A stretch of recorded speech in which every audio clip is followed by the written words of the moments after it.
ინტენსიური თოვა და რთული მეტეოროლოგიური პირობები, რა ვითარება საავტომობილო გზებზე, ამ და სხვა თემებზე რამდენიმე წუთში გიყვებით. ზემო ლარსზე სატვირთო ავტომობილებისთვის მოძრაობა ისევ აიკრძალა. გზის გახსნას რუსეთის მხრიდან 1500-ზე მეტი სატვირთო ელოდება. შემოსავლების სამსახურის უფროსის ყოფილი მოადგილე საგამოძიებო ორგანოებს ჩაბარდა. მას ბრალი სამსახურეობრივი უფლებამოსილების ბოროტად გამოყენების ფაქტზე უაქციზო ალკოჰოლის საწარმოს მფარველობისთვის აქვს წარდგენილი. საქართველოს დერეფანში გაზის ტრანზიტი მცირედით გაიზარდა. 2025 წელს საქართველოს გავლით 25 მილიარდ 165 მილიონი კუბური მეტრის გაზის გატარება მოხდა. დავოსში დღეს მსოფლიო ეკონომიკური ფორუმი იხსნება. ღონისძიებას 130-ზე მეტი ქვეყნიდან 3000-ზე მეტი დელეგატი, მათ შორის 64 სახელმწიფოსა და მთავრობის მეთაური დაესწრება. მოგესალმებით, ეს BMG-ია, რეგიონის წამყვანი ბიზნეს მედია სააგენტო, მე ნუცა შუბაშვილი ვარ და ეკონომიკისა და ბიზნესის სიახლეების შესახებ გიყვებით. შემოსავლების სამსახურის უფროსის ყოფილი მოადგილე ვლადიმერ ხუნდაძე დაკავებულია. მისი ძმა რკინიგზის მაღალჩინოსანი კობა ხუნდაძე კი ციხიდან გირაოს სანაცვლოდ გაათავისუფლეს. ამის შესახებ ინფორმაციას TV პირველი ავრცელებს.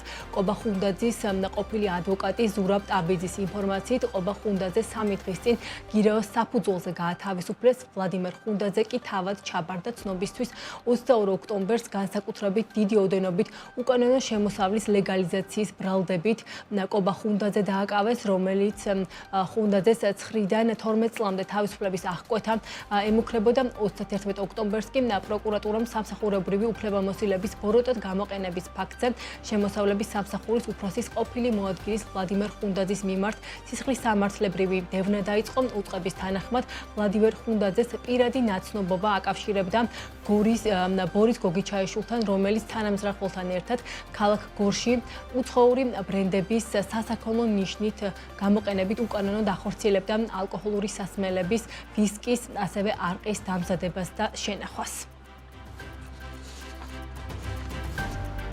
თბილსერვის ჯგუფის დირექტორი გიორგი პაპავა მოქალაქეებს მოუწოდებს დაემორჩილონ მათ რეკომენდაციებს და ზამთრის საბურავების გარეშე ქალაქში გადაადგილებისგან თავი შეიკავონ.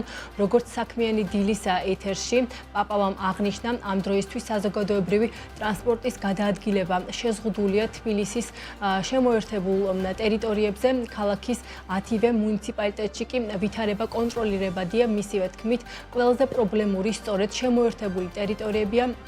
ეს არის კიკეთის, წავკისის, კოჯრის მიმართულებები. თბილისევის ჯგუფის ინფორმაციით ამ დროისთვის სამუშაოებს 100-ზე მეტი ტექნიკა და 230 ადამიანი არის ჩართული. რომელი მილსადენით იღებს საქართველოს აზერბაიჯანულ გაზს იმ ფონზე, როდესაც ევროპისთვის აზერბაიჯანული გაზის მიწოდება იზრდება და შესაბამისად გაიზარდა. საქართველოს წილის ტრანზიტული გაზის გატარებიდან კიდევ ერთხელ დადგა დღის წესრიგში საკითხი, რა გზით იღებს საქართველოს ბუნებრივ აირს. სემეკის 2024 წლის ანგარიშიდან ჩანს, რომ 2022 წლის შემდეგ საქართველოს თითქმის სრულ მოცულობას აზერბაიჯანიდან, არა სამხრეთ კავკასიური გასადენიდან, არამედ მცირე დიამეტრიან ძველი საბჭოთა დროის ყაზახი საგურამოდან იღებს, რომელიც აზერბაიჯანიდან საგურამომდე იყო მიყვანილი და რომლის გამტარუნარიანობაც დღეში 10-12 მილიონი კუბური მეტრია, ხოლო საქართველოს პიკური მოხმარება ზამთარში დღე-ღამეში დაახლოებით 17-18 მილიონ კუბურ მეტრს შეადგენს. სხვაობას კი საქართველოს რუსული გაზით ავსებს. არსებული ინფორმაციით, საქართველოს სამხრეთ კავკასიური საერთაშორისო მილსადენიდან თავისი კუთვნილი სივრცე აზერბაიჯანს დაუთმო, რათა მან ევროპისთვის გაზის მოცულობების მიწოდება შეძლოს, ხოლო დამატებით და ოფციურ გაზს ტექნიკურად სოკარისგან, როგორც აღინიშნა საგურამოს მილსადენის იღებს. სპეციალისტების ნაწილის შეფასებით კი ყაზახის საგურამოს ნავთობსადენი მილსადენი შედარებით ამორტიზებულია და მისი დაზიანების რისკები მაღალია. ტექნიკურად პრობლემები არ შეიქმნება გაზის მოწოდებისა.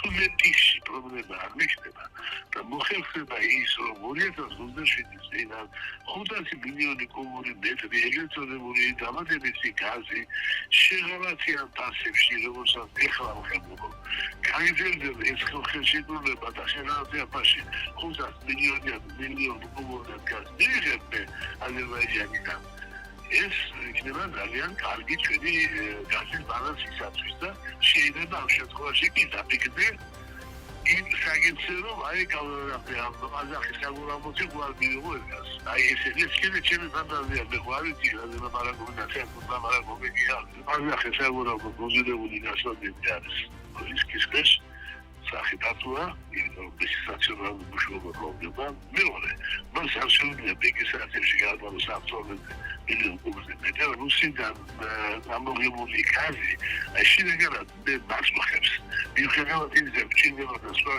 არ გაგონდა ეგრე რომ ეს ხომ მაინც რუსეთის ეკონომიკაში ჩადებული ფულია ეს ხომ მაინც ის უკრაინისკენ დასული პრობლემებია. უბრალოდ აი აქედან გამომდინარე, განაგებული და აწყობილი რო იყოს და პოლიტიკური მდგენელი ვარ ქონდეს, მაგრამ აქ პრობლემა არ არის. საქართველოს დერეფანში გაზის ტრანზიტი მცირედით გაიზარდა. ნავთობისა და გაზის კორპორაციის ოფიციალური მონაცემებით 2025 წელს საქართველოს გავლით 25 მილიარდ 165 მილიონი კუბური მეტრი გაზის გატარება მოხდა, მაშინ როდესაც 2024 წელს ეს მაჩვენებელი 25 მილიარდ 118 მილიონი კუბურ მეტრს შეადგენდა. კორპორაციის სტატისტიკა აჩვენებს, რომ გასულ წელს 103 მილიარდი კუბური მეტრით გაიზარდა სამხრეთ კავკასიური გაზსადენის მიერ გატარებული გაზის მოცულობა ამ გასადენით 22 მილიარდ 933 მილიონი კუბური მეტრი ბუნებრივი გაზი გატარდა. აღსანიშნავი რომ ამ მილსადენით გაზის ტრანზიტი 2020 წლის შემდეგ ორჯერ არის გაზრდილი 11.1 მილიარდიდან 22.9 მილიარდამდე, ჩრდილოეთ სამხრეთის მაგისტრალური გაზსადენით კი 2.22 მილიარდი კუბური მეტრი გაზის ტრანზიტი განხორციელდა მცირედით ნაკლები, ვიდრე 2024 წელს, როგორც ცნობილია, სამხრეთ კავკასიური მაგისტრალური გაზსადენის ხდება შაჰდენიზის საბადოდან მოპოვებული გაზის ტრანზიტი აზერბაიჯანიდან თურქეთის და შემდეგ ევროპის მიმართულებით ჩრდილოეთ სამხრეთის მაგისტრალური გაზსადენით კი ხორციელდება რუსული გაზის ტრანზიტი სომხეთში. 2025 წლის დეკემბერში ბაქო-თბილისი-ჯეიჰანის ნავთობსადენის დატვირთვა გაიზარდა. ნავთობისა და გაზის კორპორაციის ცნობით, გასულ თვეს მილსადენით 2.3 მილიონი ტონა ნედლი ნავთობის გატარება მოხდა, რაც ივლისის შემდეგ დატვირთვის ყველაზე მაღალი მაჩვენებელია. მთლიანობაში 2025 წელს 27.2 მილიონი ტონა ნავთობის გატარება მოხდა, რაც წლიურად 2.3 მილიონი ტონით, ანუ 7.8% შემცირებული მაჩვენებელია. აღსანიშნავია, რომ გასულ წელს მილსადენში გაატარა ყაზახური ნავთობის ყაზმუნაი გაზის ცნობით ყაზახეთის აქტაუს პორტიდან ბაქო-თბილისი-ჯეიჰანის მილსადენით ბაზარს 1.3 მილიონი ტონა ნავთობი მიეწოდა, 1000 ტონით ნაკლები 2024 წელთან შედარებით, თუმცა კომპანიაში ასევე აცხადებენ, რომ 2026 წელს მოსაუდნელია, რომ ამ მარშრუტზე ყაზახური ნავთობის მოცულობა 1.6 მილიონ ტონამდე გაიზრდება. აღსანიშნავია, რომ გასული წლის ოქტომბერში ყაზახეთის პრეზიდენტმა განაცხადა, რომ ყაზახეთი ბაქო-თბილისი-ჯეიჰანის მილსადენის მეშვეობით ნავთობის ტრანზიტის მოცულობას გაზრდას გეგმავს. სასტუმროების ფედერაციის დამფუძნებლის შალვა ალავერდაშვილის განცხადებით, საქართველოს სხვა რეგიონებისგან განსხვავებით, კახეთის სასტუმროებისთვის 2025 წლის შედეგები დიდწილად ნეგატიურია. როგორც ალავერდაშვილმა BMG TV-ს გადაცემამ წერტილთან ინტერვიუში განაცხადა, რეგიონში რამდენიმე სასტუმრო უკვე დახურვის პირასაა და მათი დროებით დახურვის პროცესი იწყება, ვინაიდან გაზრდილ ხარჯებს სასტუმროების დატვირთულობა ვერ ემსახურება. მისივე თქმით, აპრილამდე დაიხურა თელავში ერთადერთი ბრენდული სასტუმრო Holiday Inn თელავი და სხვა სასტუმროებიც ხარჯების დაზოგვის მიზნით მუშაობენ უკვე დროებით დახურვაზე.